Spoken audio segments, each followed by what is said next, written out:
Hola a todos, buenas noches y bienvenidos a este nuevo chat en directo, a esta nueva tertulia de macroeconomía que, como ya sabéis, está patrocinada, está apadrinada por IG, un broker británico que podéis usar desde España si lo consideráis oportuno para, para lo que sirven los brokers, que es invertir en los mercados financieros. Echadle un vistazo. Si os interesa, tenéis ahí debajo la página web y si os encaja, pues usadlo y si no, pues evidentemente no lo hagáis. Pero bueno, que es una opción a tener sin duda presente para las operaciones que podáis querer hacer. Hoy vamos a hablar en la tertulia macroeconómica apadrinada por IG, a quien agradezco su impulso de este tipo de actividades. Vamos a hablar de la situación macro, sobre todo a raíz de los acontecimientos de los últimos días, de las últimas semanas, donde el panorama macroeconómico se ha ido volviendo cada vez más, quizás sombrío, más pesimista, y ese pesimismo también se está reflejando en los mercados financieros. El Nasdaq desde comienzos de año arrastra una caída del 30%. Los criptoactivos, como categoría muy general, 3/4 de lo mismo, están en un momento, no de colapso absoluto, ni mucho menos, pero desde luego sí en un cierto tono pesimista. Y, por tanto, vamos a ver cómo todo esto se concilia. Es decir, está habiendo una sobrereacción de los mercados ante la situación macroeconómica real o los mercados nos están avisando de lo que viene. Y todo esto, además, ¿cómo encaja con la alta inflación que tenemos ahora mismo? Si vamos a una desaceleración económica, vamos a una desaceleración económica con inflación, es decir, una estanflación, o vamos más bien a una desaceleración económica clásica, deflacionista, de manera que la alta inflación actual se pueda convertir súbitamente en una deflación, en una caída de precios. Bueno, pues para hablar de todo esto, como siempre, pues hemos traído a varias personas que creo que pueden aportar mucho a estos temas, ¿no? Que pueden aportar o arrojar mucha luz a estas cuestiones. El primero, Dani Fernández, habitual ya en este tipo de tertulias, también con su propio canal en YouTube, si os interesa seguir sus análisis. Buenas noches, Dani. ¿Qué tal, Juan Ramón? ¿Cómo estás? Pues muy bien, muchas gracias por venir. Es profesor de Economía en la Universidad Francisco Marroquín, como un servidor también, por cierto. Y insisto en lo de la Universidad Francisco Marroquín porque hoy también nos acompaña y se estrena hoy en la tertulia macroeconómica Olaf Dirkmack, que también es profesor en la Universidad Francisco Marroquín. Bienvenido, Olaf. Encantado, Juan Ramón. Un gusto. Bueno, es un placer que nos acompañes. Olaf, ya lo veréis, está especialmente focalizado, aunque hablará de todo, pero está enfocado sobre todo a analizar la situación de la economía estadounidense, con lo cual nos podrá aportar claves muy interesantes y además también tiene, ya lo veremos luego, una perspectiva de que no vamos hacia inflación, sino más bien hacia deflación, lo cual puede complementar muy bien otras visiones que a lo mejor hay en este canal. Y ellos eran los dos únicos que estaban anunciados, pero bueno, hace unos 10 minutos estaba hablando con Manuel Polavieja, a quien muchos conoceréis. Manuel es uno de los mayores expertos en España en el análisis de criptoactivos. No digo el mayor experto de España en criptoactivos, pero sí uno de los que creo que hablan con mayor criterio y sentido de estos temas, muy arraigado en la tradición mengueriana. Y bueno, estaba hablando con él por WhatsApp y le he dicho, oye, ¿por qué no te unes también y nos trasladas tu perspectiva? Buenas noches, Manuel. Buenas noches, muchas gracias por la invitación. Pues nada, ya que estamos todos aquí, bienvenidos los tres. ¿Cómo estamos? Quiero decir, ¿cuál es la situación macroeconómica actual? Normalmente las inflaciones, sobre todo desde una óptica muy keynesiana, van asociadas a momentos de recalentamiento muy, muy fuerte de la economía. Por tanto, si la inflación que tenemos se corresponde con la situación económica real subyacente, deberíamos estar viendo pues una economía que va desenfrenada, que está creciendo muchísimo y que por eso está tirando de la demanda agregada y de los precios, que es un poco la situación en la que estábamos, es verdad, durante buena parte de 2021 con el rebote y las políticas de estímulo. Pero ahora mismo, ¿estamos en esa situación o está cambiando el panorama? No sé. Dani o Okay, bueno, yo empiezo si quieres.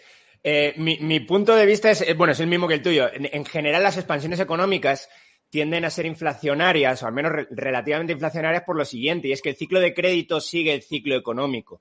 En el sentido de que, pues cuando hay muchas buenas perspectivas económicas, cuando la economía crece, cuando todo parece que funciona muy bien, los bancos y los intermediarios financieros dan más crédito. Y cuando dan más crédito, también por cómo funciona el sistema financiero hoy en día, pues simplemente expande la cantidad de dinero en circulación. Desde un punto de vista de teoría cuantitativa del dinero, creo que más o menos todo el mundo podría entenderlo. Desde el punto de vista de la teoría cualitativa del dinero pasa algo relativamente similar, y es que los balances son cada vez más fuertes en el sentido, de que estarías esperando de alguna manera que se degraden ciertos criterios de crédito y cada vez con un balance fuerte y cada vez reciba crédito marginalmente un deudor peor. Entonces, desde ese punto de vista, el balance está fuerte, pero se va degradando poco a poco. Por cualquiera de los dos lados, esperarías una inflación, no necesariamente una inflación muy fuerte. ¿Qué ha pasado desde 2020? Pues que hemos tenido algo relativamente extraño. Hemos tenido una caída muy fuerte de la economía, un rebote que en muchos lugares ni siquiera ha compensado la caída de 2020, que el caso clarísimo es el de España. No hemos vuelto a la situación de 2019, de finales de 2019. Sin embargo, por políticas públicas, ya sea del Banco Central bajando tipos y expandiendo el balance, o por políticas públicas fiscales, ya sea dando créditos ICO, créditos con garantía estatal o lo que fuere, la cantidad de créditos se ha disparado y los balances se han deteriorado muchísimo en vez de mejorar, que es lo que tienden a hacer en o a rehacer el balance, que es lo que tiende a pasar en una recesión económica. Tal vez es lo que quería agregar, perdón, el tema lo hemos hablado mucho de este lado del océano, y lo que yo siempre pregunto son dos preguntas contrafactuales. La primera es, hubiéramos tenido una tasa de inflación casi de 10% si no fuera por el estímulo fiscal en Estados Unidos, y yo lo dudo mucho, de verdad. Tuvimos un déficit fiscal de 15-16% sobre el Producto Interno Bruto en Estados Unidos en el 2020, y el 2021 pues íbamos a llegar al mismo número, pero que yo creo que en 13%, que es brutal. Para mí el 2008 fue como el año de la política monetaria sin precedentes, el experimento monetario sin precedentes, y creo que hoy por hoy estamos viviendo el experimento fiscal sin precedentes. Y en ese sentido, creo que gran parte de la inflación que hoy vivimos es fiscal, y que ahora le toca al Banco Central, que por mí no es la causa directa, puede ser una causa secundaria del déficit fiscal, pero no es una causa inmediata de la inflación que hoy vivimos. Sin embargo, ahora les toca restringir el crédito y efectivamente combatir la inflación, y bueno, está en juego su credibilidad. Así que va a ser un año muy interesante en ese contexto. Yo coincido mucho en que la inflación que tenemos ahora es sobre todo una inflación de origen fiscal, más que de origen monetario. La expansión monetaria la tuvimos durante pues toda la década pasada y no se disparó la inflación. Pero si la inflación es de origen fiscal, ¿cuál es la función que está desempeñando el Banco Central subiendo tipos de interés? Es decir, y a eso le doy la palabra a Manuel, porque sé que ahí tiene algo que decir. Es decir, ¿por qué el Banco Central está restringiendo la facilidad de acceso al crédito por su parte subiendo tipos de interés? Manuel. Bueno, yo creo, que los bancos centrales tenían que haber empezado a subir los tipos de interés ya hace tiempo, y a mí me ha sorprendido mucho la pasividad de la Reserva Federal, y que ahora parece que reacciona a algo. Bueno, el Banco Central Europeo está totalmente fuera de juego. Yo no sé dónde anda la señora Lagarde, pero parece que como que no va con ellos el tema. Pero sí me sorprende mucho que yo creo que desde hace un año ya algunos economistas especialistas en temas monetarios, bueno, tú mismo ya lo venías advirtiendo, empezaba a haber señales feas. Yo creo que también estoy de acuerdo con vosotros que la causa esta vez ha sido el gasto público por un tema fiscal, pero tengo la sensación que, no sé cómo vosotros lo veis, que la Reserva Federal se ha dormido en los laureles durante más o menos, yo creo que el último año, que ha empezado a reaccionar ahora con la inflación, pues a partir de noviembre, diciembre, y como con muchos meses de retraso más de lo habitual. En otras ocasiones, los anteriores gobernadores de la Reserva Federal estaban mucho más atentos al mercado, a los tipos de interés del mercado, y iban más acompasados. Ahora parece que los tipos de interés de la deuda pública a corto plazo, que es lo que suele ser guía de su política en los tipos, han subido y ellos han estado como ajenos a este asunto, ¿no?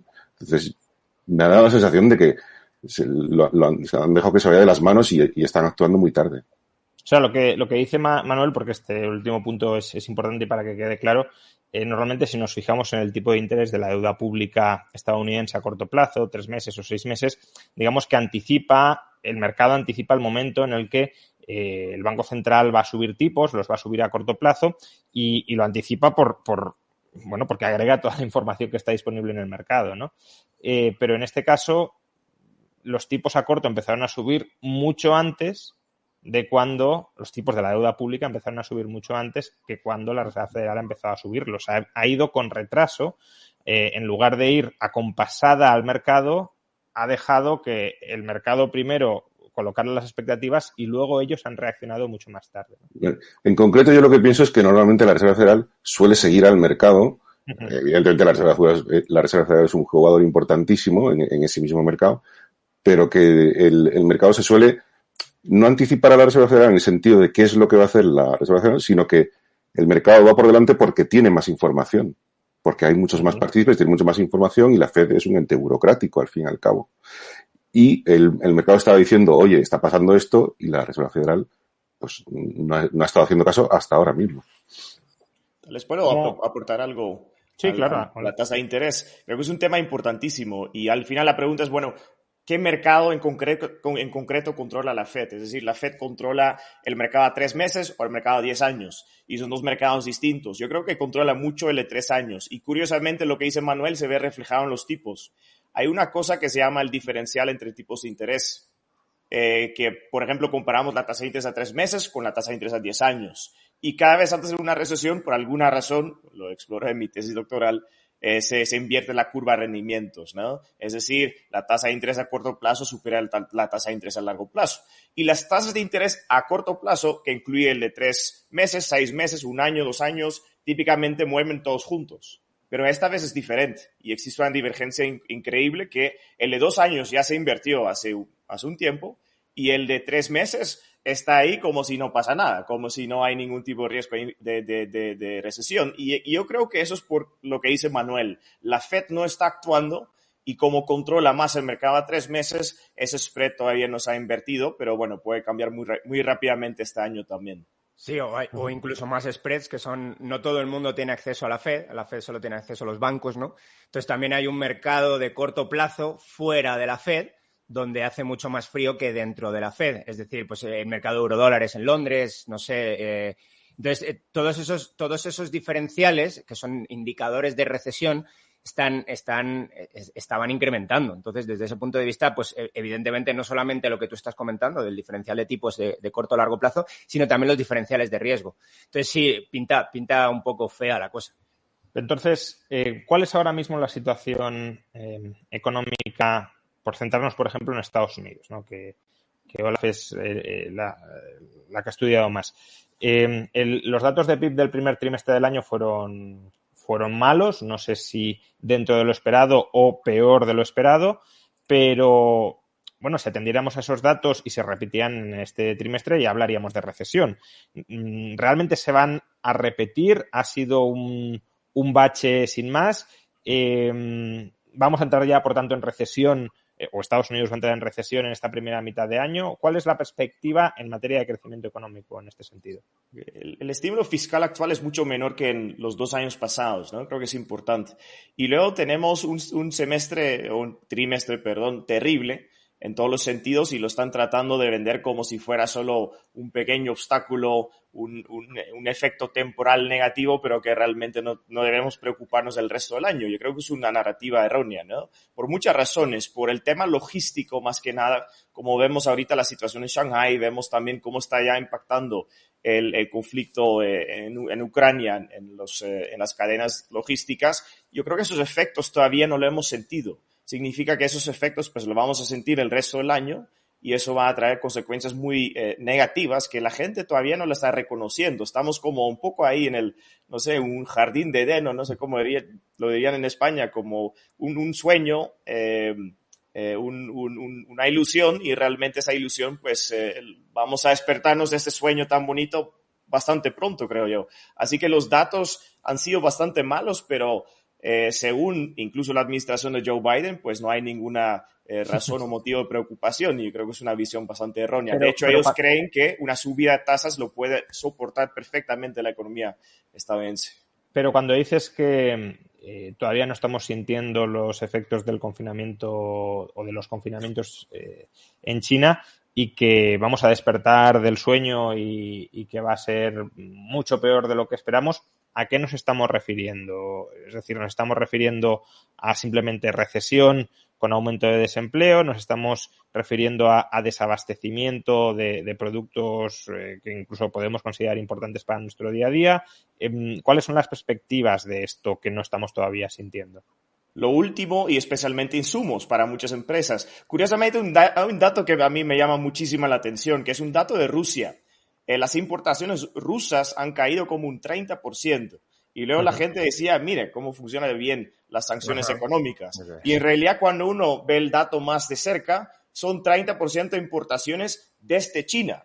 Es decir, son bienes de China que han tradicionalmente han sido mandados de China a Rusia, y eso han caído un 30%. ¿Por qué? Porque China está haciendo un desastre y eso va a tener repercusiones en otros lados. Claro, todo el mundo tiene inventario. Tiene insumos en inventario, tiene bienes de consumo en inventario, pero mientras duren esos inventarios, pues estamos más o menos bien. Pero en la medida que van agotando esos inventarios, y tal vez Dani tiene unos comentarios sobre el gas natural en Europa, no lo sé, pero en la medida que van acabando esos inventarios y hay problemas de volver a acumular inventarios, pues vamos a tener problemas muy graves económicos, no solo en Estados Unidos, sino también en Europa. Pero entonces, ¿la situación de China cuál es? Porque si uno mira los datos oficiales, la situación de China, pues hombre, está algo peor, pero siguen con unas tasas de crecimiento importantes, ¿no? Ya digo, sí, se está frenando, se está desacelerando, los datos del primer trimestre no fueron buenos, incluso si lo extrapolamos al conjunto del año, pues los hay que dicen que Estados Unidos por primera vez en 40 años crecerá más que China, aunque está por ver qué hará Estados Unidos este año, pero bueno, que más o menos China aguanta creciendo, pero lo que transmite Olaf es que la situación es mucho peor de lo que estos datos oficiales nos cuentan. No sé, Dani. Pues sí. No, termina. Solo sí, dos datos de China, porque sí están en caída, por ejemplo, las ventas de retail, más de 10%, y también el output industrial, creo que más de 3%. Entonces, sí hay datos bastante preocupantes que no hemos visto antes, con la excepción de la pandemia, el 2020, de China. Es decir, eso es el final, el clímax para mí de una tendencia que ya lleva años, porque no es que China se está ralentizando así de un día al otro, sino que es una tendencia ya marcada en los últimos años, y hoy estamos llegando poco a poco al clímax, y yo creo que tiene que ver con las condiciones crediticias en la propia China. Sí, bueno, o sea, si se ve el crecimiento a largo plazo de China, se observa claramente, más allá de las fluctuaciones por la pandemia y los rebotes, se observa claramente que la tendencia es a la baja, tanto probablemente porque conforme una economía va madurando, pues su capacidad de crecimiento acelerado se va frenando, ¿no? Conforme se acerca a la curva de posibilidades de producción, tiene menos margen para crecer, pero también por lo que dice Olaf, que gran parte del crecimiento durante la última década fue un crecimiento impulsado con crédito constructor. Pues si has cortado eso, claro, uno de los motores del crecimiento se te cae, ¿no? Aquí Dani puede aportar. Sí, bueno, hay que ver que, por ejemplo, PMIs, que ya hemos hablado en tu canal alguna vez, ¿no? Que son pues un indicador adelantado de actividad económica bastante fiable. el país que peor está con muchísima diferencia es China y aquí es difícil saber exactamente cuál es la razón porque es bastante opaco, como tú estabas comentando con los datos, pero desde luego la política COVID cero pues les debe estar haciendo muchísimo daño, pero probablemente, o uno sabe Dios también estas cosas, pero hay un elemento del que nadie está hablando, que todo el mundo estaba hablando a finales del año pasado, pero ya nadie está hablando, que es el pinchazo de la burbuja de crédito. De la burbuja inmobiliaria, la burbuja de crédito. Y eso, pues evidentemente, hunde a la economía. De hecho, hay mucha gente que cree que el ciclo inmobiliario básicamente es el ciclo económico, por ser de muy largo plazo y muy vinculado al crédito. Entonces, esa parte, no sabemos exactamente qué es un daño autoinfligido, que son las políticas de restricción y básicamente que te encierren, y qué daño es un daño que ya venía estructuralmente muy mal la economía china. Y luego tenemos las dos partes que tú estabas comentando, ¿no? Hay un crecimiento, una caída estructural del crecimiento económico, pero estamos hablando ahora de otra cosa, que es una caída cíclica del crecimiento económico, que parecía que China era ultra resistente a esto. Y bueno, pues sería ultra resistente cuando pues a lo mejor en 2008, 2009, cuando la cantidad de crédito de la economía era relativamente pequeña. Pero es que desde entonces la mayor parte del crecimiento viene dado por un empeoramiento claro de los ratios financieros, de cualquier ratio financiero que mires, básicamente.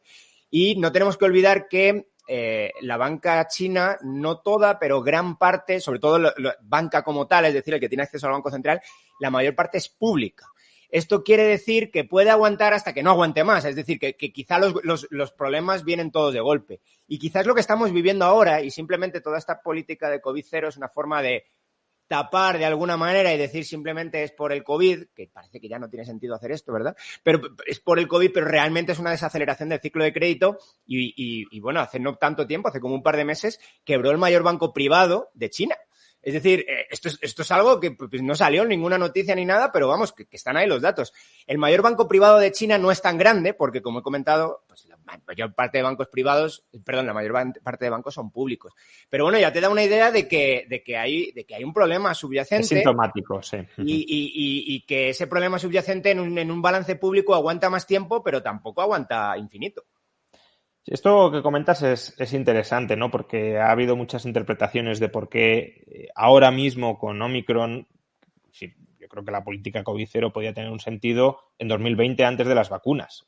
Básicamente que no se expanda el virus y una vez tenemos la vacuna, pues ya pues a volver a la vida normal, ¿no? Pero claro, tienes una de las variantes, uno de los virus más contagiosos de la historia de la humanidad, con una severidad bastante baja, que es Omicron, con vacunas disponibles y no estás vacunando, pero sí estás encerrando a la gente en sus casas, parece no tener mucho sentido, ¿no? Y algunas interpretaciones, pues básicamente de luchas de poder internas dentro del Partido Comunista, que si se quieren cargar a determinadas élites, por ejemplo en Shanghái, pero claro, la otra derivada que comentas también puede tener sentido, que estén utilizando esto como una especie de manto para encubrir un desplome de la economía mucho más intenso. Y justamente sobre esto os quería preguntar, porque claro,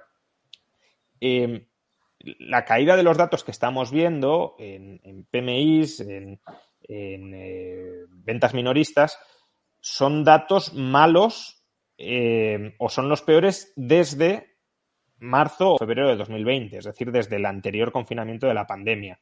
Pero bueno, ese confinamiento terminó, se levantó y la economía rebotó con mucha fuerza.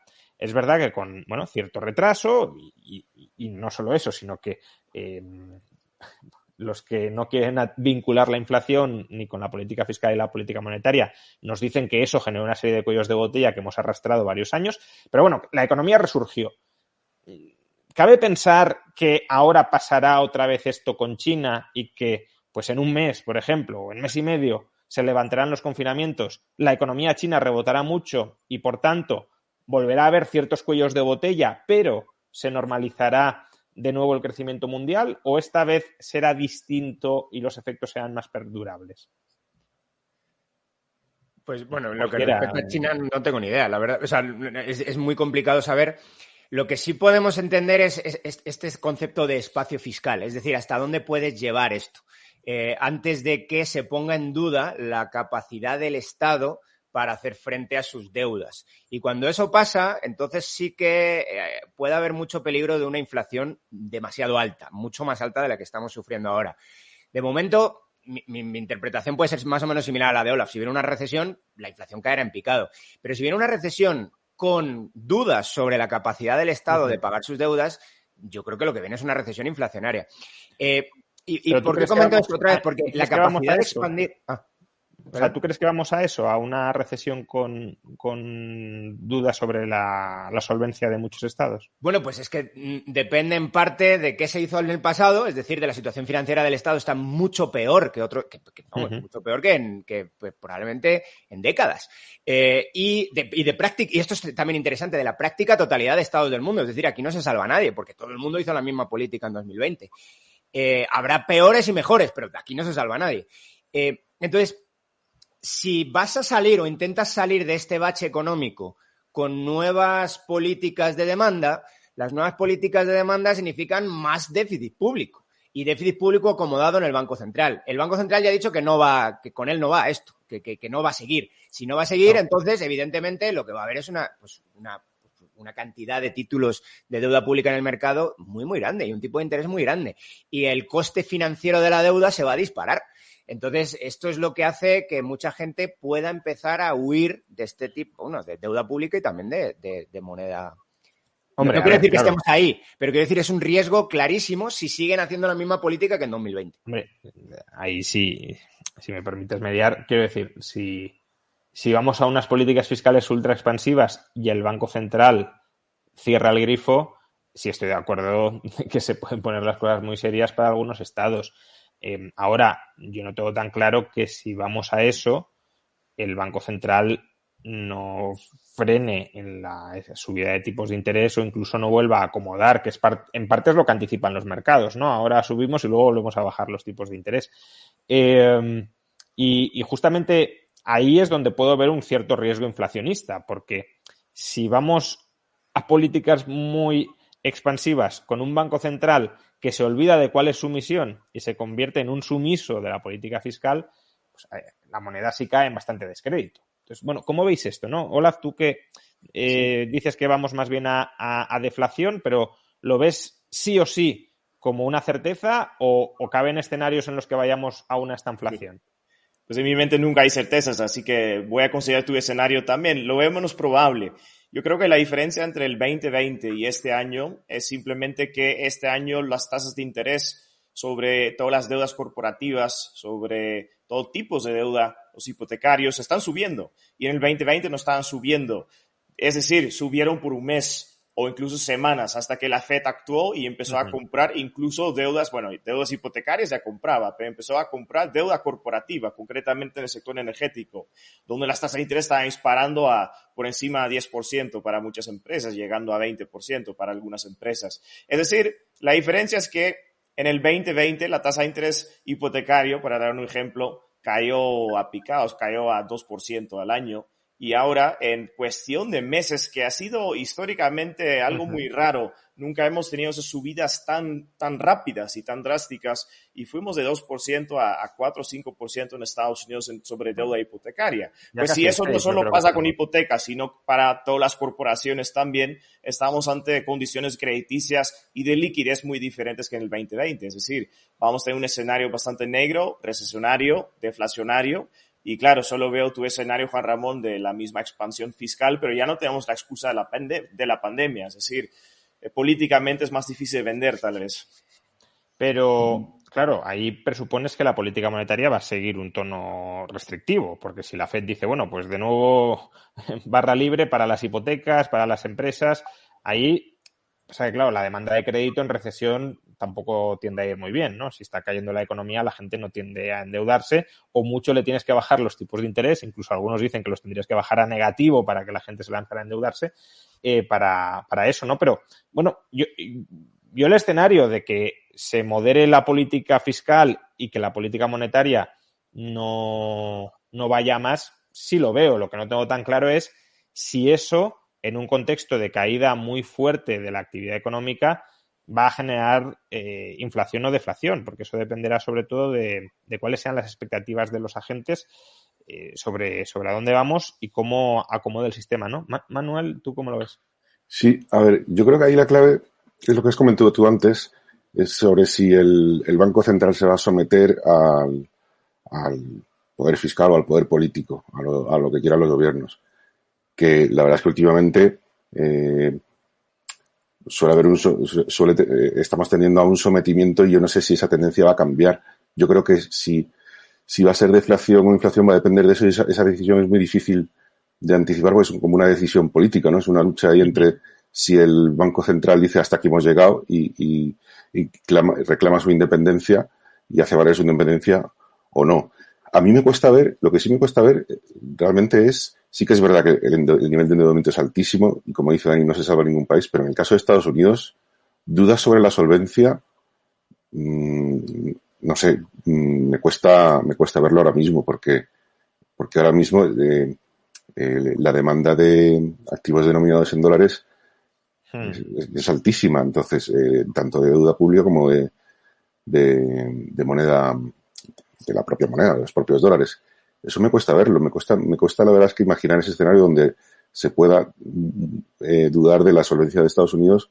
Mucho tendrían que abusar de déficit, ¿no? ¿No creéis? Sí, o sea, también depende qué entendamos por dudar de la solvencia, ¿no? En parte la inflación puede ser una forma de presuponer que no van a pagar y ajustar la deuda real al volumen que pueda manejar. Hombre, yo no creo que vaya a haber una huida de la deuda estadounidense. Muy desastrosa tendría que ser la situación para eso, sobre todo si es que vamos más a dónde te vas. Sí, por eso. Aunque os quería preguntar por esto, pero si vamos a recesión, lo esperable es que aumente la demanda de deuda estadounidense como activo refugio, ¿no? Pero justamente os quería preguntar sobre esto, ¿no? Porque supongo que seguiréis a Zoltán Pozsar y bueno, Dani, por ejemplo, sé que lo sigue porque hizo un vídeo sobre el tema. Él comenta que vamos a una especie de Bretton Woods tercera parte, donde el activo reserva ya no será en buena parte del mundo el dólar, sino que serán las commodities. Una especie de patrón oro, pero más ampliado, no solo restringido al oro. Bueno, este escenario se daría porque se ha producido una ruptura de la credibilidad con el dólar a raíz de su politización, de su uso como arma financiera en la guerra. ¿Creéis que esto puede pasar, sobre todo a corto plazo? A largo, quizá, ¿no? A 20 o 30 años Dios dirá lo que pueda suceder y si hay una desglobalización muy fuerte y una ruptura de bloques y se buscan pues nuevas formas de intercambiar entre bloques, puede pasar, pero a corto plazo veis que es un escenario y si ese escenario se pudiera dar, ¿cómo combinaría con el otro escenario que estamos planteando, que es una política fiscal expansiva para capear una posible recesión o desaceleración? Bueno, a mí, como ya has comentado, a mí sí me gusta mucho Pozsar. Bueno, no me imagino que a nadie no le guste, incluso si no estás de acuerdo con él. O sea, es alguien que desde luego, evidentemente, sí sabe de qué está hablando. Entonces, bueno, él está en ese escenario, en el escenario que decía Manuel, no es tan probable. Bueno, a ver, entiendo que es un escenario que de momento no es un escenario principal en la economía ahora mismo. Pero bueno, ya sabéis que la no linealidad en economía conlleva que no pasa nada hasta que pasa. Y cuando pasa, todo el mundo dice, mira, ves, pero es que tenía todo el sentido del mundo. Yo entiendo que quizá no pase esto nunca, pero desde luego ya hay algunas cosas que nos hacen dudar de que esa credibilidad en el dólar vaya a ser siempre infinita. No digo otra vez, siempre puedes dar marcha atrás con una buena recesión, que es lo que debería ocurrir al final. Pero si no lo haces, al final la recesión la tendrás en el medio plazo y lo que tendrás es una situación inflacionaria con repudio de la moneda, que no es la primera vez que pasa en el mundo, ni es la primera vez que le pasa a una moneda de referencia. Entonces tampoco, pasado hay. Y luego el tema de Pozsar, que es interesantísimo, ¿no? Lo que él dice es, mira, él escribió, me parece que una semana después de que le quitaran las reservas, de que congelaran, que al final se las van a terminar quitando, de que congelaran la mitad de las reservas de Rusia, que son nada menos que 300.000 millones de dólares. Entonces él decía, esto es una quiebra de la confianza entre estados. O sea, ¿por qué voy a guardar dólares si los vas a utilizar ya políticamente contra mí? Entonces, desde ese punto de vista, y por cierto, nadie sabe exactamente cuáles son las sanciones que le puso Suiza a Rusia, porque sabemos que Rusia tiene un montón de oro, pero no sabemos dónde lo tiene. Entonces hay malas lenguas que están diciendo, cuidado, porque a lo mejor el oro que tenía Rusia, parte de él debe estar en Suiza, porque si no, ¿para qué le pone Suiza sanciones si casi no tiene francos suizos? Bueno, si esto es así, lo que dice Pozsar es, cuidado porque entonces lo que vamos a hacer es a un mundo de colateral en el que el colateral para crear dinero va a ser algo relativamente similar a lo que venía siendo una teoría de las letras reales. Es decir, vamos a generar colateral con base en materias primas y, sobre todo, más que materias primas, el crédito cuyo colateral es la materia prima. Y esa va a ser la forma de generar dinero en el futuro. Yo Pero honestamente... en el futuro, ¿a qué plazo, no? Porque Ya, bueno, claro, es que no lo dices, él tira no es ni un paper, él lo tira ahí un montón de ideas. Lo digo porque la recesión puede ser algo a medio año o a un año y esta reformulación del sistema monetario Puede no ser parece muy que largo. esté ahí. Claro, si estuviera ahí, sí pondría un freno muy importante a la capacidad de endeudamiento de Estados Unidos, pero Sí. si no está ahí, pues... De hecho, el peso, un dato interesante que podemos tomar de los países, de las monedas, es el peso del Banco Central en el sistema bancario. Y aunque claramente la tendencia ha sido al alza en Estados Unidos con la Reserva Federal, pero igual en Europa con el Banco Central Europeo, todavía está muy por debajo de un banco central pequeño, como bueno, aquí estamos en Centroamérica, pues los bancos centrales centroamericanos tienen más peso en sus sectores bancarios que la Fed, por ejemplo. Es decir, puede seguir más o menos haciendo la Fed lo mismo y estatalizar o poner en manos del Estado básicamente toda la asignación del capital, pues en gran parte sí. Y no es que va a fracasar de forma inmediata o de una forma muy escandalosa, creo yo, el dólar. Lo que sí veo posible no es tanto el respaldo de commodities y de cosas como oro físico, de la moneda, sino una fragmentación de monedas. Tenemos que también recordar que desde el 71 hemos tenido esta adopción mundial del dólar y que efectivamente es una tendencia que, aunque ha sido en parte, creo yo, orgánico los últimos 50 años, pues podemos ir por el otro lado. Tal vez hubo una sobreconcentración de confianza y de uso del dólar y podemos ir a un periodo de fragmentación, es decir, donde no hay una sola moneda mundial de reserva, sino que hay muchas diferentes monedas y que se desarrollan sistemas nuevos de intercambio de esas monedas. Yo creo que lo veo perfectamente posible y ha sido un poco la historia también. Yo creo que si estudiamos el pasado, han habido pocos periodos donde hemos tenido largos periodos de muchas décadas donde una moneda reinaba en todo el mundo y dominaba todo el resto de las monedas. Yo creo que ha sido una excepción más que nada. Ni siquiera durante el patrón oro, ¿no? Que recordemos que China estaba en el patrón plata, por ejemplo, y no había una unidad monetaria global, la había en Occidente, que es donde estaba el desarrollo económico, el comercio y demás, pero no en el conjunto del planeta. Y en este sentido, y por seguir con la parte macro, ¿cómo veis dos otros bloques? No sé si uno de ellos lo habéis estudiado, yo no demasiado y por tanto tampoco puedo opinar mucho, pero por si lo habéis hecho, que es India, porque, bueno, China está cayendo, por tanto India podría tomar el relevo en términos de crecimiento, además está estrechando relaciones con Rusia, le está comprando petróleo muy barato. ¿Hay ahí algún tipo de oportunidad? Y luego el otro bloque que más nos interesa es Europa. Es decir, ¿qué va a pasar con Europa? Porque Europa no estaba creciendo de manera demasiado recalentada, aunque sí hay sus señales de recalentamiento, pero no desde luego como en el caso de Estados Unidos, donde es muy exagerado.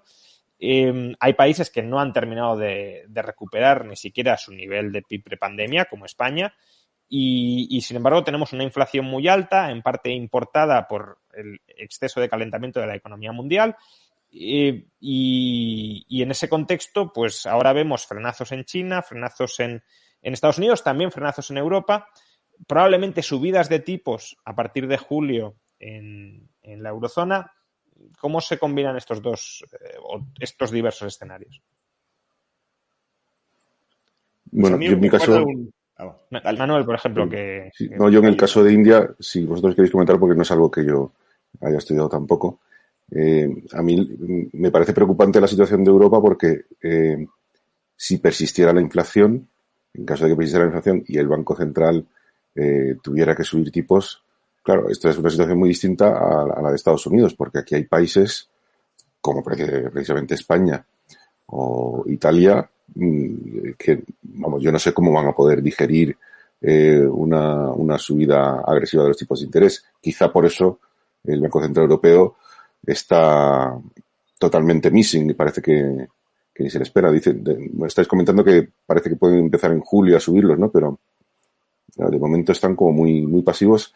Me imagino, yo entiendo que puede ser por esa situación de estar entre la espada y la pared, de que si suben los tipos, pues tiene ya una serie de países que están en una situación muy delicada a nada que no suban los tipos. Es que, España es es un que caso además, claro. lo que puede hacer el Banco Central Europeo en todo caso es controlar los diferenciales de deuda, que parece a lo que quieren ir, que no se desvíen mucho los diferenciales de deuda entre estados, aunque para eso se tendrán que coordinar con los gobiernos, porque si no, esto es una barra libre de, bueno, yo me endeudo como si fuera Alemania y me haces pagar los tipos de interés de Alemania. Pero aún así, si necesitas subir tipos para controlar inflación, el tipo base te va a subir. O sea, aunque no haya diferencial, si el tipo que paga Alemania es el 2, es el 3 o es el 4, pues como mínimo España va a pagar eso o Italia va a pagar eso. Entonces, claro, sí, ahí hay una situación complicada, sobre todo si persiste la inflación. Lo que no sé si prevéis que la inflación en Europa vaya a persistir o ahora cuando pues China sufra más, Estados Unidos se desacelere más, si eso también va a terminar arrastrando pues, precio mundial de las materias primas y, por tanto, importación de deflación dentro de Europa y, por tanto, asentamiento de las expectativas de inflación, no hace falta subir tanto los tipos de interés, etcétera. No sé cómo lo veis. No sé si quieres ahora o lo doy. Bueno, y yo quería decir algo sobre la India, porque lo veo en un contexto más político. Lo que se ve ahorita es China, ¿no? China tiene grandes problemas de producción, en parte por el rebrote de COVID, y hay otros problemas políticos. Es decir, ya las multinacionales están viendo a China como no saben bien qué hacer con China. Apple tiene 90%, más de 90% de los productos de Apple vienen de China. Y así podemos hacer todo el Nasdaq y probablemente vamos a ver que el peso de China en la producción de esas empresas es enorme.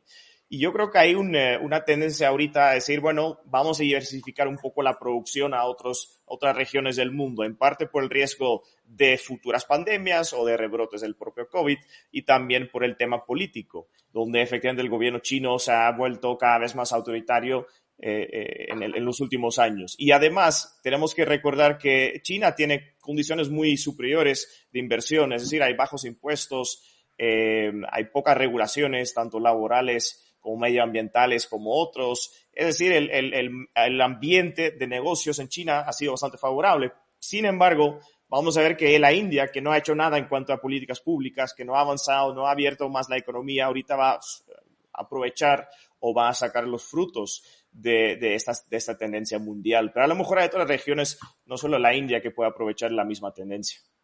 Sí. Sobre la India, un pequeñísimo comentario. La India sufre mucho cuando suben los precios, sobre todo del carbón. De hecho, estuvo a punto de apagar centrales térmicas a finales de 2021 porque subió mucho el precio del carbón. Y ahora mismo, el viernes, estaba el precio del carbón el doble que a finales de 2021. O sea, yo me imagino que por ahí lo deben estar pasando mal, aunque me falta, la verdad, que bastante. Sí, habría que ver a qué precio lo compran, ¿no? Porque todo el carbón que está dejando de comprar Europa parece que se está yendo por trenes hacia la India con descuento. Sí, pero bueno. se está abriendo un diferencial, eso es muy interesante. Por ejemplo, se está abriendo un diferencial entre el precio del carbón de Newcastle y el precio del carbón que se llama P2, que bueno, son dos tipos de carbón diferentes, ¿no? Y que usualmente van muy de la mano y ahora hay un diferencial abierto, que por cierto es una de las cosas de las que hablaba Potsdam de por qué se iba a romper el sistema monetario, porque hay estos diferenciales de precios generan problemas financieros bastante importantes para todos aquellos que tienen estrategias hedge, de estas de compran y venden uno para sacar pues rendimientos de los diferenciales. Y ese mercado se está rompiendo, eso es algo, no tenía previsto hablarlo ahora, ¿no? Pero ese mercado del carbón también se está rompiendo. Pero bueno, se rompa o no se rompa, el otro tipo de carbón, el que se va también para Asia, también se va a las nubes, ¿eh? No tanto como el de Newcastle, pero está en las nubes. Y ahí es donde también creo que la inflación puede ser mucho más grave en Europa que en Estados Unidos por dos cosas. La primera, por el tema energético. Pues Europa pues ya lo hemos hablado alguna vez, creo que en esto no estás tan de acuerdo conmigo, Juan Ramón, pero Europa básicamente se ha hecho el harakiri energético. Que sí, que cambio climático lo que te da a ti la gana, pero te has hecho el harakiri y ahora mismo pues consumir el mismo, esto se ve por millón de British Thermal Units, de unidades térmicas británicas, cuesta $8 en Estados Unidos, que es carísimo, es el precio más caro que había desde desde que yo tengo datos aquí, desde hace 20 años, y en Europa cuesta 30, 31. Es decir, que cuesta 4 o 5 veces más. Esto, solamente esto y ese cuello de botella va a hacer que la presión de precios en Europa sea mucho peor que en Estados Unidos. Pero además se mete el componente monetario porque la gestión del Banco Central o el diseño del Banco Central de Estados Unidos es muy diferente del de la eurozona, el del Banco Central Europeo, por lo siguiente. Y es que Puerto Rico o California pueden quebrar dentro de Estados Unidos y no pasa nada, porque la deuda de Puerto Rico y de California no la compra la Fed. Entonces, no hay demasiado problema monetario cuando esto pasa. Pero cuando quiebra Grecia, que es una economía relativamente, incluso Chipre, quebró y es una economía que es nada, en esos momentos, 2012, 2013, 2015, el euro sufrió mucho. Sufrió mucho sin necesidad de que incrementara la cantidad de dinero, sin necesidad de que ocurriera absolutamente nada, simplemente por un efecto balance. El Banco Central Europeo tiene mucha deuda de un país en problemas y ese país en problemas impaga. Y sin paga, pues por un simple contagio financiero, el precio del euro, que es el pasivo del Banco Central Europeo, se va para abajo. Entonces, creo que si empiezan a subir tipos, y lo que tú estabas diciendo, ¿no? Pues incluso si el diferencial no se va, si España o Italia, que está mucho peor, tiene que empezar a pagar un 3%, 4%, 5% por su deuda y además no controlan el déficit. Esto es el problema. El problema no es tanto la cantidad de deuda, que ya es un problema, pero está emitida a muy largo plazo. El problema es que no se controla el déficit, por lo tanto, toda la nueva deuda tiene que pagar tipos más altos. Entonces, si eso pasa, puede haber un contagio a la moneda. Es decir, que la subida de tipos, más que encima controlar la inflación, la empeore. Sí, un par de comentarios sobre esto y te doy paso, Olaf. Bueno, lo que dices del alquiler energético, yo coincido. O sea, yo no diría cambio climático todo lo que quieras. Quizá hay que combatir el cambio climático. Lo que no tiene mucho sentido es que le compres el gas a Rusia y tú te niegues a producir gas internamente en Europa si lo tienes disponible, o que no busques otras alternativas como la nuclear si son rentables, ¿no? Es decir, que al final te enfocas solo en un tipo de energía que además no te basta, no es suficiente. Y, bueno, de electricidad, ni siquiera de energía en términos generales, porque es que, además, renovables sí, pero es para un 30% de la energía total que consume el país. Entonces, ¿y con el resto qué hacemos? ¿Importar gas desde Rusia? Bueno, vale, ¿y por qué no lo produces dentro? ¿Por qué te vuelves tan dependiente? Y ahora, si tienes un conflicto y tienes que cortar el suministro, te quedas sin nada, tienes que buscar nuevos suministradores, que además tampoco son democracias liberales ejemplares, y a precios más altos sin tener la infraestructura de distribución ni nada. O sea, en general, ha sido un despropósito de geopolítica, tanto que nos dicen que los estados están para la geopolítica, pues vaya geopolítica han hecho, ¿no? Y luego el otro es, un poco ahondando en tu razonamiento de que la inflación pueda ser peor en Europa que en Estados Unidos.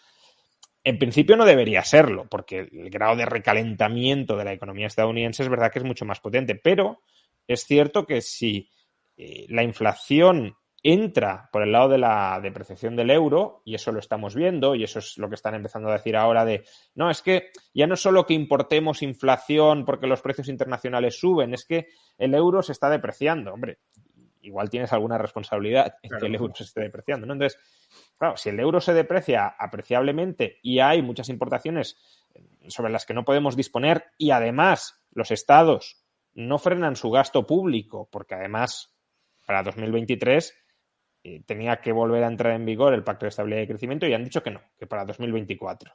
Pues eso es más gasto interno alimentado con endeudamiento laxo, con una moneda que se está depreciando. Entonces, ahí sí que podría haber un estallido más de estanflación, porque la economía no parece que vaya a tirar mucho y, en cambio, la moneda, si no se lo toman en serio ni la política fiscal ni la política monetaria, que es en lo que estamos, pues no sé muy bien cómo irá. Olaf. Sí, para hacer un puente también, o sea, yo soy muy crítico de los gobiernos europeos y del Banco Central Europeo. Sin embargo, voy a tratar de defenderlos un poco. Y por la siguiente razón, y tal vez es un puente también para otro tema. Tuvimos la stablecoin, ¿no? Terra, que está mucho en las noticias, que es básicamente una criptomoneda que está respaldada, o bueno, va a seguir el valor del dólar. Un dólar vale un Terra. Y en este caso, esas son las stablecoins algorítmicas. Y bueno, le voy a hacer una analogía, porque lo quiero traer al tema del Banco Central Europeo y los bancos centrales en general. En realidad, esa stablecoin fue respaldada no por reservas en dólares, sino por básicamente el token, es decir, el valor del token. Yo siempre digo, bueno, ¿qué es un token? En realidad es como si fuera capital común en una criptomoneda, ¿no? O sea, algo por el estilo. Y que ese capital común realmente respalda la stablecoin. Pues hay un problema con esto, porque si el valor del token fluctúa, que es claramente lo que pasa, de hecho mucha gente especula en esos tokens porque esperan una apreciación de ello, pero el problema es que cuando emite stablecoins y luego se cae el valor de respaldo, es decir, el valor del token cae, ya no tienes con qué respaldar la moneda. Y entonces ya no puede ser política monetaria, ya no puedes retirar de circulación las stablecoins para mantener su paridad con el dólar. Y yo creo que eso también pasa al nivel bancos centrales, que es algo interesante. Y vamos a ver, el Banco Central de Japón tiene posiciones enormes en el capital común de un montón de empresas japonesas a través de ETFs. La Fed en el 2020 empezó a comprar ETFs. El Banco Central Suizo es una de las accionistas más importantes de Apple y otras gigantes tecnológicas. Y el Banco Central Europeo pues compró un poquito de deuda corporativa, pero bueno, diferencia clave entre deuda y equity es que equity fluctúa en valor y una deuda es una deuda. Luego, si uno lo paga o no lo paga, pues eso es interesante analizar, pero el valor nominal no cambia. Y entonces, ¿el Banco Central Europeo compró un poco de deuda corporativa? Pues sí, pero no se metió en el mismo tipo de compras que otros bancos centrales, por lo cual, en ese sentido, hay que aplaudir un poco el Banco Central Europeo, pero solo es para poner tal vez algo más positivo para bueno. Si he entendido bien tu argumento, que lo que he entendido me parece interesante, que el Banco Central Europeo tiene un interés directo en estabilizar el valor de mercado de la deuda pública española, italiana, etcétera, porque eso es lo que al final respalda el valor de su moneda y si tú quieres retirar euros necesitas que la deuda pública española o italiana mantengan su valor, ¿no? Que es también un poco lo que estaba diciendo antes Dani, de que, claro, tú has metido la deuda pública en el balance del Banco Central y por tanto, si hay una quita o si hay una depreciación, porque, o sea, aunque no haya quita, pero si el valor de mercado te cae y necesitas vender bonos para retirar moneda, pues claro, si los vendes a un 10% o 15% de descuento, pues retiras menos, que es un poco bien traída la analogía entre Terra USD y Luna, pues un poco lo que pasó, ¿no? Pues empieza a caer el valor de Luna y con Luna tenías que retirar Terra USD, pero si cae mucho, retiras menos y por tanto la deuda relativa, digamos, te va creciendo. Manu, ¿tú cómo ves esto antes de pasar al otro tema, como bien ha conectado Olaf, del crypto crash? ¿Te refieres en concreto Sí, a la situación europea, Banco Central, deuda soberana, y vinculación entre ambos, inflación? Sí, hombre, es lo que comentaba antes, que yo la situación del Banco Central Europeo la veo muy complicada, porque sí que es verdad, como dice Olaf, que no ha invertido como ha hecho el Banco Central Suizo, pero yo creo que el Banco Central Suizo lo hace porque tiene tanta demanda de francos y ahora en qué hago con qué compro, ¿no? Que meto en el activo. Y ha llegado un momento en que se planteó el tener que buscar otras alternativas. Porque entiendo que la deuda suiza, la deuda pública no tiene el volumen suficiente como para dar acomodo a toda la demanda de francos suizos que emite el Banco Central Suizo. Entiendo que van por ahí los tiros en ese caso. Pero claro, como decís, en el caso del Banco Central Europeo, no hace eso, pero claro, compra deuda de países de dudosa solvencia, ¿no? Yo creo que España sin el Banco Central Europeo, no sé qué opináis, o Italia, sin la ayuda del Banco Central Europeo, vamos, yo creo que no tendría mucha posibilidad en el mercado, ¿no? El Banco Central Europeo no deja de ser una especie de creador de eurobonos por la puerta de atrás, ¿no? Socializamos los pasivos de toda la Unión Europea con un pasivo común, que es el euro.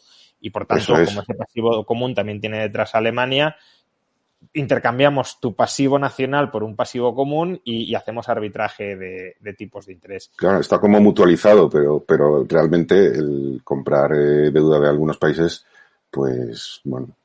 Sí, es que, o sea, ahí ya entra el papel del Banco Central como, a ver, nos tenemos que coordinar, porque si yo voy comprando ilimitadamente y tú abusas de esa compra, no sé, el gobierno español, como tú me vas a comprar deuda, pues yo no reduzco el déficit. Claro, el Banco Central Europeo y Alemania, que es en última instancia quien está garantizando eso, también dirá, bueno, ¿aquí qué pasa? De hecho, el ministro de de finanzas alemán, de los liberales, entre comillas, ayer ya decía, bueno, aquí hay que reducir deuda. Esto no, aunque suspendamos un año más el Pacto de Estabilidad y Crecimiento, esto no es barra libre permanente, porque ¿quién la paga o quién la respalda en última instancia? Alemania. Y Alemania tampoco tiene un margen infinito, ni mucho menos. Claro. ¿Puedo agregar algo? Perdón. Sí, adelante. También hay que recordar que estamos en un mundo, pues, no solo de Europa y Estados Unidos, ¿no? Y lo que sí me llama la atención es que, bueno, todas las deudas en Europa están denominadas en euros. Y hay muchos países que tienen descalces monetarios. Pues hay ejemplos extremos muy, muy cerca. Incluso Turquía tiene unos descalces monetarios increíbles, pero en este lado del océano, por ejemplo, en México también hay bastantes. Y yo creo que con la apreciación del dólar, al cual hiciste referencia, Juan Ramón, yo creo que esos son los países que van a sufrir huidas de capital y eso no le viene tan mal al euro y al Banco Central Europeo, al menos en mi opinión, más con la alta inflación que hay en Estados Unidos. Es decir, en ese contexto, esa apreciación del dólar, porque no es realmente una depreciación del euro, en mi opinión, es una apreciación del dólar que hemos visto en el pasado también, pues va a perjudicar más a esos países que a la eurozona. Bueno, lo que pasó en los 80, ¿no? Básicamente una especie de reedición. Quizá no lo sé, no conozco la magnitud de la deuda en Hispanoamérica, pero digo, quizá no a tanta escala como lo que pasó en los 80, pero sí en pero cierto podría modo. ser, sí. Otra década perdida. Hay un dato que me gustaría daros, que es el porcentaje de deuda pública emitida que compra cada banco central, y yo los tengo para Estados Unidos, Reino Unido, Eurozona. En 2020, en 2021. En 2020, Estados Unidos fue el 80% de la nueva emisión, no, evidentemente no de todo, pero de la nueva emisión 80%. Aquí es donde, cuando decís que es un tema fiscal la inflación, bueno, es un tema fiscal apoyado por la moneda, que es un poco lo que estás diciendo tú ahora, por el sistema monetario, es un poco lo que estabas diciendo tú ahora, Juan Ramón. A lo mejor si no hubieran hecho todas esas compras no hubiera habido tanto endeudamiento o se hubiera acabado antes.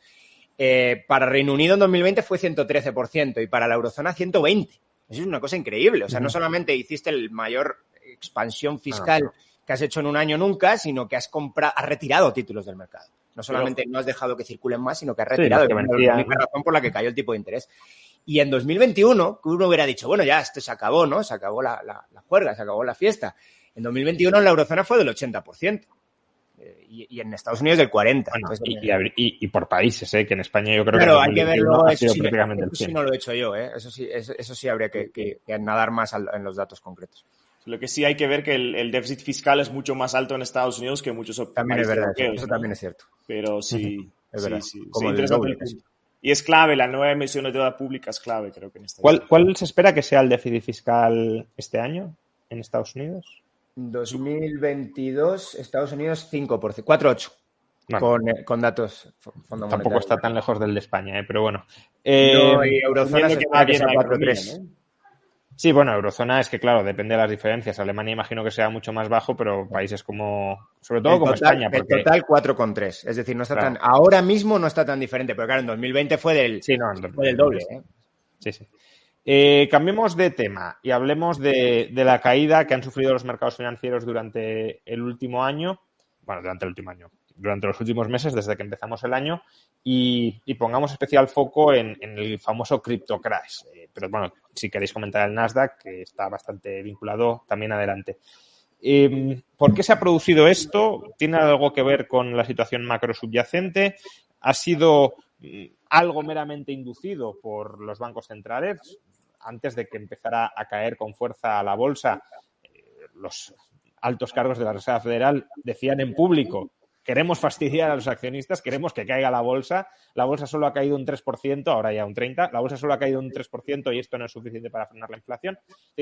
Ha sido un sabotaje deliberado de los bancos centrales para generar efectos riqueza negativos y recuperar incluso credibilidad. En plan, nosotros no nos preocupamos por los mercados financieros, nos preocupamos por la moneda. Mirad, ha caído un 30% la bolsa y no estamos reaccionando. O realmente hay, aparte de todo esto, que claramente yo creo que algo de esto sí hay también causas subyacentes que explican esta caída. Y las causas subyacentes a lo mejor de la bolsa se pueden entender bien. Ahora me lo contaréis si tenéis datos más específicos, pero estarán relacionados con los beneficios futuros esperados de las empresas y los tipos de interés, claro. Pero en el caso de las cripto, ¿por qué la caída si no tienen beneficios futuros? ¿A qué se debe? No sé. Manu, por ejemplo, si Sí. Si quieres hablar y habla de lo que quieras, claro, pero como además el tema cripto lo controlas bien, pues... Bueno, a ver, yo al principio he dicho experto en criptoactivos, yo experto, más bien me intento estudiar Bitcoin y casi no de abasto, pues todos los demás. La verdad es que pues es imposible abarcarlos, ¿no? Además, en mi opinión tampoco, la gran mayoría no tienen demasiado interés para mí, ¿no? Pero como has dicho, yo creo que sí va todo mucho de la mano. Al final, si la liquidez y el crédito se seca y la Reserva Federal, yo sí que estoy soy de los que piensan lo que acabas de decir, que la Reserva Federal está por provocar una recesión y por provocar que los mercados caigan, o no provocarlo, pero por lo menos sí dejar que se pinche y no entrar a lo mejor a rescatar, no entrar a lo mejor a proporcionar liquidez. Yo creo que casi prefieren eso a subir tipos de interés, porque yo tengo la sensación de que lo de los tipos de interés es algo que les está costando mucho trabajo, que son muy renuentes a hacer esa subida de tipos, aunque al final saben que lo tienen que hacer y han tenido que dar esa muestra y generar esas expectativas. Creo que se va a inclinar más por dejar que la burbuja pinche. Se habla poco de eso, pero yo creo que las valoraciones en las bolsas y sobre todo en el tema de tecnología ha sido una cosa, unos múltiplos altísimos. Yo creo que en algunos casos, y depende de los múltiplos y cómo lo mides, en el caso de la tecnología, múltiplos mayores y sobrevaloraciones mayores a la burbuja.com. En algunos casos sí que es verdad que ahora es una sobrevaloración sobre un valor que ya se conoce y son empresas muchas con beneficios y tal, pero aún así unos múltiplos espectaculares, ¿no? Entonces, eso sí que es verdad que tarde o temprano tenía que pinchar. ¿Qué relación hay entre eso y Bitcoin? Yo creo que Bitcoin se ve arrastrado porque Bitcoin hoy por hoy es un activo de riesgo y se ve arrastrado por los mismos flujos de liquidez. Si se retira la liquidez y se retira el apalancamiento, pues la demanda de Bitcoin baja y baja su precio, igual que baja el precio de los demás activos de riesgo. ¿Y por qué digo activo de riesgo? Porque yo creo que al ser yo no lo llamaría reserva de valor exactamente, pero una inversión a largo plazo, una forma de transportar valor a muy largo plazo, sí que se sale un poco del ámbito del oro a lo que muchos lo quieren comparar. Yo creo que el oro es más estable y Bitcoin tiene mayores potenciales de revalorización a muy largo plazo, pero es más arriesgado y entonces creo que es natural que cuando caen las bolsas, pues eso se contagie también a Bitcoin y luego pues todas las demás. Es que todas las demás, la gran mayoría, hay que ser realistas, son cosas que no sirven para nada o que son estafas, o a lo sumo, pues que no es su momento, como pasó también la burbuja.com, ¿no? Que la mayoría de las que había entonces, las OPVs que salían, las IPOs que salían, pues nadie se acuerda de ellas y eran cientos y cientos y cientos y están todas desaparecidas, ¿no? Pues en el mundo de esos otros instrumentos criptoactivos, como queramos llamar, la mayoría pues es muy parecido, ¿no? Al caso ese famoso de pets.com y cosas así, pues la mayoría son ese tipo de cosas. Hola. Bitcoin aparte. Juan Ramón, para mí este es el fin del ciclo crediticio. Y eso significa, y ese fin del ciclo crediticio puede llegar por dos motivos: un aumento en los costos o un aumento en las tasas de interés, que también son costos al final, pero bueno, ya es otra discusión. Pero, y vemos los dos, ¿no? Vemos una restricción del crédito, tenemos condiciones crediticias más complicadas y también tenemos un aumento muy fuerte, no solo en los precios energéticos, sino prácticamente todos los insumos prácticamente todas las empresas también. Y yo creo que eso va a ser el trigger de una crisis de deuda, ¿no? Y no me refiero tanto a la deuda soberana, sino a la deuda corporativa, que hemos tenido niveles de endeudamiento también privado, también corporativo, altísimos, y esas deudas pues se tienen que de alguna forma resolver en condiciones más complicadas. Y luego Bitcoin, yo siempre lo he puesto como la siguiente analogía. Para mí Bitcoin es como un montón de gente, millones de gente, comprando y especulando e invirtiendo en Bitcoin, esperando que alguien más, un tercero, en algún momento lo adopte como moneda. Y yo no creo que así va a ser la adopción orgánica de una moneda. Yo creo que la adopción orgánica de una moneda es cuando la gente ya lo usa como medio de intercambio, luego expande el círculo. Es decir, nuestro circulito lo está usando como medio de intercambio, hay 2 círculos que lo empiezan a adoptar también porque les parece beneficioso. Pero ahora mismo tenemos un montón de gente que ahí esperando al lado de la cancha y esperando que alguien entre y tome la pelota. Y yo creo que eso me hace pensar que los futuros beneficios que promete Bitcoin no se van a materializar. Pero también tenemos que recordar, si estamos tan lejos de una adopción de Bitcoin como moneda, pues cualquier deterioramiento en las condiciones crediticias pues va a afectar claramente a la demanda como inversión a Bitcoin, y de eso lo estamos viviendo. De igual modo, las empresas tecnológicas que, claro, ahora tenemos una corrección de 30%, pero a ver, la bolsa subió un 100% después de la pandemia. O sea, hay que ver también a qué nivel o en qué nivel nos encontramos ahorita, y todavía estamos a niveles muy, muy, muy elevados, no solo en cuanto al Nasdaq, sino también el S&P 500. Es decir, todavía hay mucha sobrevaluación, en mi opinión. Sí. Ahora el Nasdaq, el Nasdaq, de hecho, está, si ya justo antes de la caída del COVID, aquella caída tan vertical hacia abajo, ya estaba sobrevalorado, pues todavía estamos por encima de ese nivel, de justo de los máximos históricos antes del COVID, que ya estábamos en unos múltiplos elevadísimos, y pues aún con toda esta corrección todavía no hemos llegado a ese nivel. Lo que comentaba Olaf del fin del ciclo crediticio, bueno, de la recesión del ciclo expansivo que empezó en, bueno, podemos poner la fecha, pero 2010, 2011, quizá en Europa un poco más tarde, es interesante, ¿no? Porque yo en 2018, 2019 participé en varias conferencias y hablaba sobre la inversión de la curva de tipos como un anticipo de recesión, y comenté siempre, bueno, están las charlas en YouTube, diciendo, me falta algo. Es decir, para que haya recesión me falta algo, porque está la subida, o sea, la inversión de la curva, la subida de los tipos a corto frente a los de largo, pero no estoy viendo una presión por el lado de los costes reales, que las dos van de la mano. Es decir, si tú tienes un sobrecalentamiento a corto plazo de la economía que está llamando a demanda de liquidez, es demanda de liquidez para gastar en algo, no para tener liquidez sin más. Entonces, si los mercados de commodities, del mercado laboral, todo está con holgura, no están subiendo los precios, no están subiendo los costes, aunque en Estados Unidos es verdad que en 2019 ya estaban empezando a subir los costes laborales, pero aún así no se veía un recalentamiento de precios en ningún lado. Digo, puede ser, pero me parece más que es una especie de casi profecía autocumplida en los mercados financieros que de desequilibrios reales insalvables en el corto plazo. Pero, claro, ahora es que tenemos un escenario de inversión de la curva y con presión muy seria, cuellos de botella en todas partes, ¿no? Y eso sí que te está diciendo que hemos traído demasiada producción futura a presente para gastar en presente y que hay que reajustar la estructura temporal, ¿no?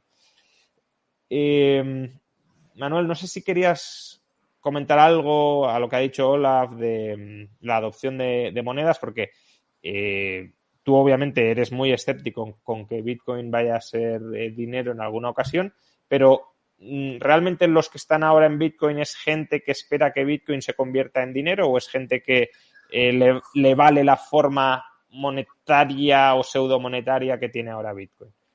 Pues, hombre, a ver, en 2017 ya hubo de esto hace 5 años ya, Bitcoin se dividió en dos, que era Bitcoin Cash y Bitcoin. Y los partidarios de Bitcoin Cash eran los que decían que se tenía que utilizar, que Bitcoin había nacido para utilizarse como dinero, como medio de pago, etcétera, etcétera. Y bueno, pues se dividieron en dos y cada una cotiza por su lado. Hoy Bitcoin Cash no vale ni el 1% de lo que vale Bitcoin. Es decir, yo creo que el mercado ya desde hace mucho tiempo se ha pronunciado con total claridad y contundencia que la utilidad de Bitcoin no va por ser moneda. No va por ser, a ver, que puede ser moneda a lo mejor en algún mercados negros, en entornos tal, pero eso no es moneda generalmente aceptada. Yo creo que no es lo que entendemos por moneda o por dinero generalmente aceptado. Que lo puedes utilizar para intercambiar, sí, alguna vez, pero no creo que vayan por ahí los tiros. El símil se acerca, yo creo que un poco más al oro, que el oro tiene los lingotes y las monedas solo sirven como atesoramiento de valor. y no son generalmente aceptados, y eso no quiere decir que su precio sea menor. De hecho, cuando el oro se desmonetizó en 1971, su precio no cayó, al revés, se disparó, ¿no? O sea, no creo que no creo que necesariamente para que Bitcoin tenga valor o sea útil tenga que ser moneda, no veo yo que tenga que ser así, aunque mucha gente es el discurso que cuentan y es lo que creen, pero yo creo que el mercado en absoluto va para nada por ahí, y yo creo que ya nos lo he dicho desde hace tiempo, muy claro. Yo entiendo que podría llegar a ser, y esto todavía es muy experimental, pero que tiene bastantes posibilidades, o parece que tiene bastantes posibilidades de llegar a ser algo que está como entre el oro y un índice de bolsa muy global, una especie pues de inversión a muy largo plazo para conservar el valor a muy largo plazo. Y además con cierto potencial de revalorización, lo que lo va a hacer volátil, y si es volátil no puede ser moneda.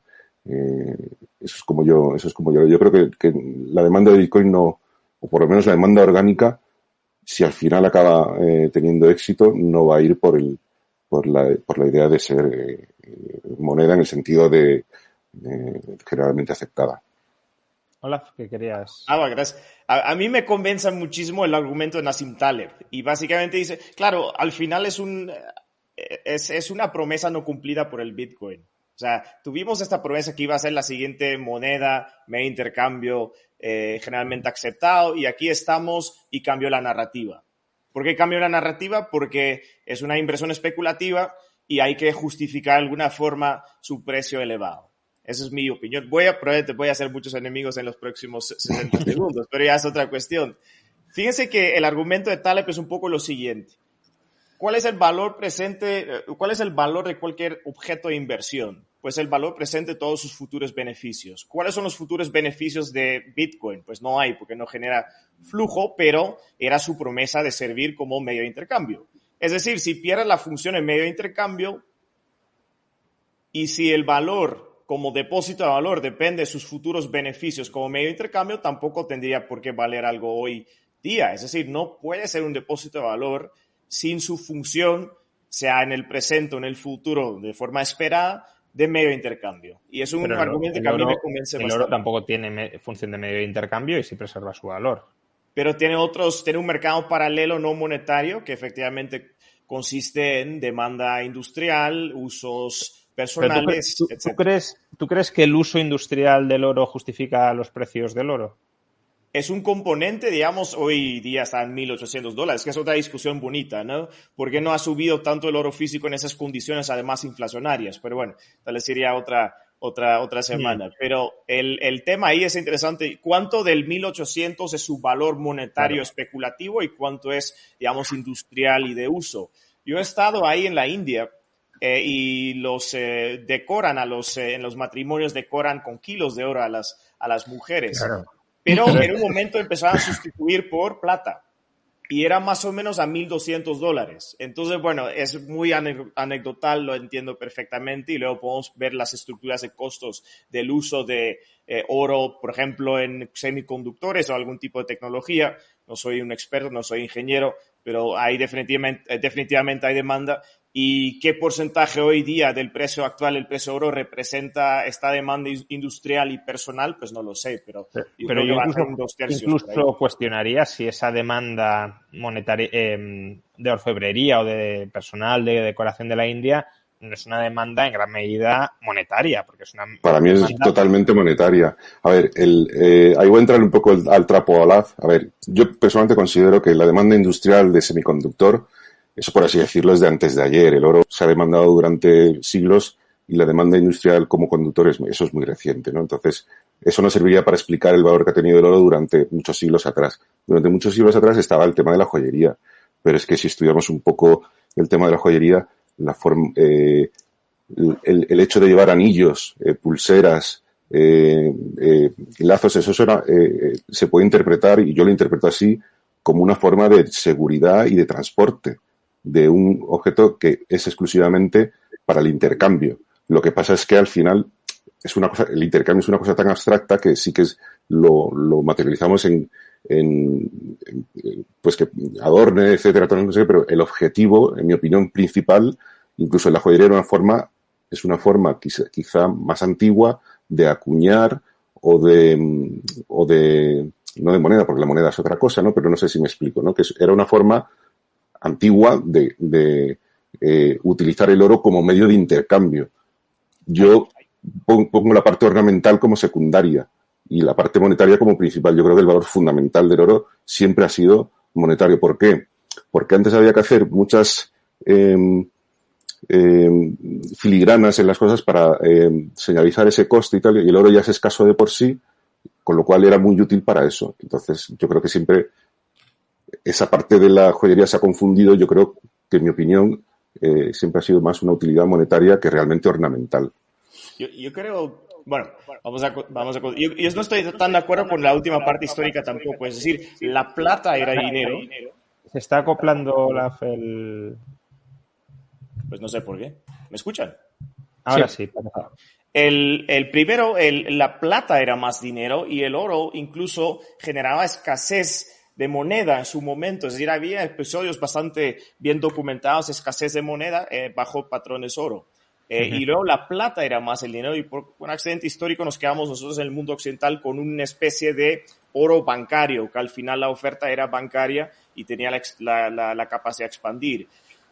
Aquí en este lado del océano también se usa el oro, por ejemplo, en los dientes. No sé si ustedes, probablemente ya no está en una práctica tan común en España ni en Holanda, pero en este lado del océano también se usa esa forma. Pero tal vez más profundamente hay dos diferencias en esto. Primero, yo no veo que se decore una novia en Bitcoin, es decir, es literalmente imposible. Y segundo, que es un mejor argumento, el oro, una vez minado, siempre va a estar ahí y no va a depender de la minería actual del oro físico. Es decir, es casi tan permanente como un diamante, aunque a veces fue otro engaño, digamos, propagandístico y de mercadeo. Pero a lo que voy es que el Bitcoin no existe sin el blockchain y el blockchain no existe sin minería. Y si no hay minería porque no es rentable, pues no hay Bitcoin. Es decir, vamos a ver qué tan permanente puede ser Bitcoin frente al oro físico. Yo creo que si hablamos de ser un depósito de valor, esas son consideraciones que uno tiene que tener en cuenta. Manuel, ¿qué haces? Bueno, a ver, esto es un debate que podría ser muy largo, pero a ver, la utilidad ornamental del oro, claro, a ver, si tú llenas una novia de oro, eso lo puedes interpretar como que la estás adornando o como que es una dote, pues una demostración de poderío económico, una demostración de solvencia, una demostración pues, por parte de las familias, etcétera. Eso siempre puede tener esa interpretación. Evidentemente Bitcoin tiene una naturaleza distinta porque no es material, es digital, pero eso no quiere decir que su utilidad como medio de intercambio, que no necesariamente tiene que ser moneda. Yo creo que aquí es un poco el error, ¿no? Tenemos los medios de intercambio y hay muchos medios de intercambio. Yo creo que el oro es el mejor ejemplo al que podemos tener acceso, que no necesariamente para tener valor tienen que ser moneda del día a día. O yo qué sé, o los bonos mismos. Lo que pasa es que los bonos luego se pagan con impuestos, ¿no? Pero no es necesario que acabe por ser moneda. Y esas dos narrativas que comentabas, no es que como ahora no vaya a ser moneda, salga la narrativa de la reserva de valor. Sí, esa narrativa ha estado desde el principio, desde que se creó Bitcoin. Eso si vas a los papers de Satoshi Nakamoto y a las discusiones que había al principio, las dos narrativas estaban desde el primer momento. Y fue decayendo la de moneda poco a poco hasta que al final los que querían que Bitcoin fuese moneda se separaron en otra distinta y esa división de Bitcoin cayó de valor totalmente y ahora está prácticamente en la irrelevancia. Entonces, para mí la narrativa del dinero yo creo que sinceramente es algo que el mercado ya ha superado desde hace mucho tiempo. O sea, tú lo verías como un medio de cambio a lo largo del tiempo, ¿no? Más que un medio de intercambio. A lo largo, sobre todo más en el tiempo que en el espacio. Y a diferencia del oro, como tiene la oferta fija, su oferta no se puede adaptar a la demanda, por lo tanto va a ser volátil y entonces no va a poder ser un depósito de valor a corto plazo.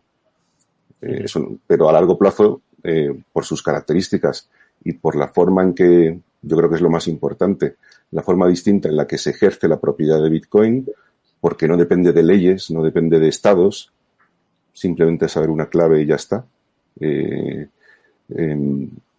Es muy difícil de confiscar, en ciertos momentos puede llegar a ser muy útil, especialmente cuando tenemos una deuda pública tan alta y una fiscalidad tan alta y tan confiscatoria en tantos sitios La donde... cuestión sería si es suficientemente útil para justificar los precios actuales, ¿no? Que eso es lo que no sabemos. Eso es muy difícil de saber. Al final eso depende de la cantidad de gente que considere útil tener una pequeña parte de su patrimonio en Bitcoin para protegerse de las confiscaciones de los estados. ¿Cuántos son manos fuertes, manos débiles, ¿no? Y cómo va a evolucionar. Claro. No sé si querías añadir, Olaf, algo y cambiamos de tema porque... Sí, tal vez, pero un último punto es el tema de la minería, ¿no? Al final, cuando llegamos al supuestamente tope, nos vamos acercando al tope de 21 millones de Bitcoin en circulación, pues todo el ingreso del minero viene de comisiones de transacción o fees de transacción. Y fees de transacción solo se genera cuando se usa el Bitcoin como dinero o medio de intercambio. Es decir, necesitas que sea un medio de intercambio para que se genere suficiente flujo para que los mineros tengan el incentivo económico para sostener el ledger o el registro. Yo creo que eso es lo que pone a mí en duda a largo plazo. Estoy de acuerdo que hay que diferenciar entre depósito de valor a corto plazo y largo plazo, pero me pone un poco en duda la narrativa del Bitcoin como depósito de valor a largo plazo. Más que como medio de intercambio para comprar mercancías, tiene que haber transferencias de Bitcoin entre personas, pero que no. Es decir, y la idea de que Bitcoin es la base de la pirámide, pero si Bitcoin nunca está siendo adoptado como moneda porque su valor fluctúa mucho, pues tampoco veo por qué surge como digamos, bloque fundamental de un sistema monetario donde el Bitcoin funciona como una especie de oro, donde se hace un pago último de deudas o una cancelación última de deudas. Bueno, no, yo creo que Manuel no lo ve en esa clave, ¿no? Sino como un activo ahí que más o menos fluctúa arriba o abajo y te puedes meter y puedes salir de manera descontrolada o bajo o sin el control de los gobiernos y bueno, sí, claro, si se deja de transferir, pues las comisiones de minería también bajarán, ¿no? Quiere decir que ahí hay A ver, yo lo veo como simplemente, yo no soy de los que piensan, no, Bitcoin es la moneda única mundial que vamos a dominar. No, yo creo que simplemente tiene una posibilidad de ser una alternativa más para ciertas personas que quieran protegerse de determinados agentes, principalmente podrían ser los estados u otros que a lo mejor quieran amenazar su patrimonio. Y luego el tema de las transacciones, yo creo que siendo como es, yo creo que va a ser un activo de muy baja velocidad, o sea, el dinero sería un instrumento de muy alta velocidad. Bitcoin yo creo que claramente es de muy baja velocidad, habrá pocas transacciones. Bueno, a ver, ahí para que una transacción sea segura, o se pagan más comisiones o se espera más tiempo. Eso hay un poco de mito con ese tema, ¿no? Si tú haces una transacción y quieres que no se revierta, que para eso es lo que se hace la minería, ¿no? Prevenir el doble gasto, pues lo que puedes hacer es esperar más tiempo, que siendo un activo de muy baja velocidad, pues es algo que cuadra perfectamente, ¿no? Las comisiones de los mineros, bueno, pues se ajustarán a lo que el mercado demande y eso no tiene mayor misterio, ¿no? Y la dificultad de minado, si no hay... Claro, se reajusta la dificultad de minado, los mineros que sobren saldrán y los mineros tienen bastante poca relevancia en este tema. Bueno, cambiemos de tema ya para ir terminando, porque vamos casi hora y media, pero hay dos preguntas que nos ha mandado la audiencia que me parecen interesantes. Una en parte la hemos contestado, pero es un superchat y por tanto hay que atenderla. La otra es una pregunta que bueno, es relevante y que te dirigen a ti, Manuel, por una afirmación que has formulado, aunque bueno, cualquiera la puede contestar, y es esta, ¿no? Dice, ¿cómo puedes decir que el Nasdaq está sobrevalorado con Facebook a PER 15, Google a PER 20, Microsoft y Apple a PER 30? ¿Eso te parece caro? ¿Por qué? O sea, ¿cuál debería ser el PER de estas empresas para que no lo consideras sobrevalorado? Bueno, a ver, yo digo que sobre todo estaba sobrevalorado antes de que empezaran las caídas. Aquí lo que pasa es que ya todos sabemos que cuando las caídas en bolsa, primero la sobrevaloración se va por encima de las medias y luego cuando hay una corrección se va por debajo de los PERs medios. No, posiblemente ahora estemos en ese punto en que ya empiezan a ser valoraciones más razonables, pero es que, claro, ya ha habido muchas caídas. Yo estoy hablando de sobrevaloraciones, sobre todo en el pico y sobre todo de muchas compañías, pues como las famosas del fondo de inversión ARK, el de Cathie Wood, donde eran empresas que ninguna ganaba dinero, que estaban, pues, evidentemente, pues muy sobrevaloradas. Hombre, otra cosa son las que sí ya tienen beneficios que, como Apple o como Amazon, es otra cosa, pero esas se pueden ver arrastradas por esta situación y posiblemente, pues a lo mejor se vean valoraciones inferiores a la que son la media, que es lo que suele pasar en mercados bajistas, ¿no? ¿El resto cómo lo Pero veis? hablo sobre todo del pico. ¿Creéis que aún le queda margen de corrección al Nasdaq con estos múltiplos o que ya estamos cerca del suelo? Pues sé que es complicado anticiparlo porque además... Sí, porque al final... Incluso aunque lo valoremos por fundamentales, claro, no tiene por qué responder a corto plazo a fundamentales, pero quiero decir, ¿aún le veis un potencial recorrido a la baja o ya estaríamos en valoraciones más o menos razonables al margen de si ahora viene una recesión, pues caerá por el miedo claro, y demás? ese es el tema, claro, ese es. Pero... Al final lo que importa no es tanto los beneficios pasados, sino los beneficios futuros. Y siempre los que importan son los TTM, ¿no? Los de para adelante. Entonces, si estamos y más o menos nos hemos puesto de acuerdo que vienen tiempos complicados en el futuro, los ingresos... podemos ver las finanzas simplemente como una anticipación de la economía de aquí a 20, 30 años. Entonces, bueno, si vamos a tener unos primeros años complicados en el futuro... pues es posible que esas valoraciones 20x no sean 20x, sean 30 cuando modificas el numerador, que básicamente son los flujos de caja. Es un poco el tema. Yo quería agregar a eso a lo que dice Dani, que está genial porque al final son los futuros beneficios los que importan, pero también el tema de apalancamiento. Si las empresas están muy apalancadas, que es un poco lo que estamos diciendo, entonces las ganancias o los beneficios también van a ser muy susceptibles a cambios en la tasa de interés, por lo cual efectivamente no son representativos los beneficios del pasado para el futuro. Y además, bueno, yo lo veo más o menos el 50-60% a la baja todavía. Y yo sigo nuevamente el Equity Q Ratio, pues si alguien quiere investigar, pues ahí está, pueden encontrar mucha información también en internet. El Equity Q Ratio es una forma de valorar empresas no a base de sus beneficios, sino a base de su valor de reemplazo, y yo creo que ahí es un tema importante. Y la otra pregunta, lo hemos comentado, pero por darle una respuesta más explícita, he oído que mañana Bruselas quiere prorrogar la suspensión de déficit y deuda para 2023 en la eurozona. ¿Qué repercusión tendría? Gracias y muy buen directo y muy buenos ponentes. Es decir, bueno, si lo queréis valorar también desde el punto de vista de la credibilidad monetaria. Claro, eso es. Lo hemos tocado, ¿no? Pero el tema sería... o sea, al final esto lo que conlleva es peor calidad de la deuda. Lo que estás diciendo es... te vas a endeudar más y vas a... Lo quieres ver desde el punto de vista financiero que estábamos tocando ahora. ¿Por qué puede valer más o menos la deuda pública? Pues vale más o menos dependiendo de la capacidad de pago que tiene el deudor. Si el deudor en momentos complicados donde los ingresos se van a caer, si es que viene recesión como estamos anticipando, si además el endeudamiento crece, el ratio empeora por los dos lados. Tienes menos ingresos y tienes más salidas futuras. Entonces, desde este punto de vista, pues complicado para la estabilidad financiera de muchos, no de todos necesariamente, pero de muchos estados y por efecto contagio que hemos hablado también antes de la moneda. A mí me preocupa mucho por el tema de la tasa de interés sobre la deuda soberana.